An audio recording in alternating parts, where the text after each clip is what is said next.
Living room decoration part 4-এ থাকছে পর্দা। আমার এই স্পেসটা পর্দা দেওয়ার প্ল্যান করেছিলাম। অনেকেই বলেছিল পর্দা দিলে ভালো লাগবে না, তো আমি যেহেতু এখানে প্রচুর আলো বাতাস আসে চাচ্ছিলাম নেটের পর্দা।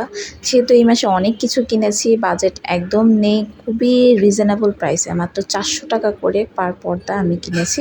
তো পর্দাগুলো কেমন হয়েছে আপনারা অবশ্যই জানাবেন। বাট আপনারা এই জায়গাটা দেখছেন এরকম, আপনারা আমাকে অবশ্যই জানাবেন যে আমি কি পর্দা দেওয়ার পরে ভালো লাগছে নাকি আগে ভালো লাগতো। তো এই যে স্পেসটা আমার আগে একদম খোলা ছিল, তো এখানে হচ্ছে আমি জাস্ট পর্দাটা লাগিয়েছে and hair is the final look.